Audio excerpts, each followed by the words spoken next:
America ने Canada से आयोजित वस्तुओं पर 35% टैरिफ लगाने का ऐलान किया है। अमेरिकी राष्ट्रपति डोनाल्ड ट्रंप ने गुरुवार यानी कि 10 जुलाई को कनाडा के प्रधानमंत्री मार्क कार्नी को एक पत्र लिखकर नई टैरिफ दरों की जानकारी दे दी है। यह टैरिफ अमेरिका में प्रवेश करने वाले कनाडाई उत्पादों पर 1 अगस्त 2025 से लागू हो जाएगा। ट्रंप ने इसे कनाडा की जवाबी कार्रवाई और चल रही व्यापार बाधाओं के जवाब में उठाया गया कदम बताया है। यह फैसला दोनों उत्तरी अमेरिकी देशों के दशकों पुराने संबंधों को और अधिक तनावपूर्ण बना सकता है। कनाडा के पीएम को लिखे पत्र में ट्रंप ने कहा है कि मेरे लिए बहुत बड़े सम्मान की बात है कि मैं आपको यह पत्र भेज रहा हूं, क्योंकि यह हमारे व्यापारिक संबंधों की मजबूती और प्रतिबद्धता को दर्शाता है। और यह भी कि अमेरिका ने इस बात पर सहमति जताई है कि वो कनाडा के साथ काम करता रहेगा, भले ही कनाडा ने अमेरिका से आर्थिक प्रतिशोध किया हो।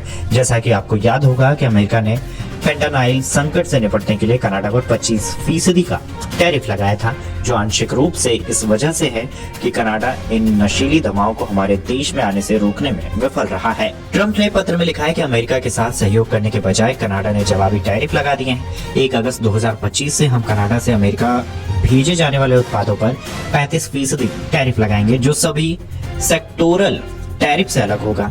इस उच्च स्तर टैरिफ से बचने के लिए यदि किसी माल को अन्य देशों के रास्ते भेजा गया तो उस पर भी यही टैरिफ लागू होगा।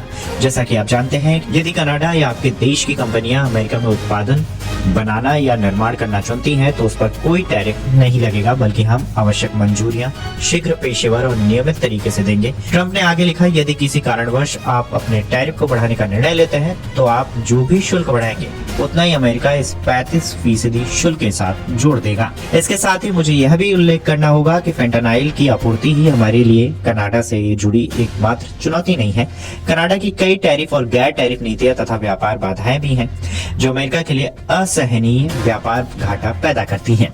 कनाडा हमारे डेयरी किसानों पर 400% तक अत्यधिक टैरिफ लगाता है, और वह भी तब जब हमारे किसानों को कनाडा में अपने उत्पाद बेचने की अनुमति भी शायद ही मिले। यह व्यापार घाटा हमारी अर्थव्यवस्था और राष्ट्रीय सुरक्षा के लिए एक बड़ा खतरा है। यदि कनाडा फेंटानाइल की आपूर्ति रोकने में मेरे साथ सहयोग करता है तो हम संभवतः इस पत्र में संशोधन करने पर विचार कर सकते हैं। यह टैरिफ हमारे लिए कनाडा के साथ संबंधों के अनुसार ऊपर या नीचे किए जा सकते हैं। आपको बता दें कि यह स्पष्ट नहीं है कि ट्रंप द्वारा घोषित यह नया 35% टैरिफ 2020 में लागू किए गए USMCA यानी कि United state Mexico Canada agreement समझौते के अंतर्गत किस तरह लागू होगा।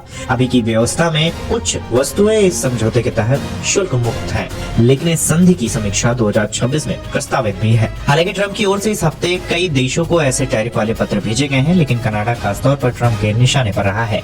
कनाडा अमेरिका का दूसरा सबसे बड़ा व्यापारिक साझेदार है, पहला मैक्सिको है।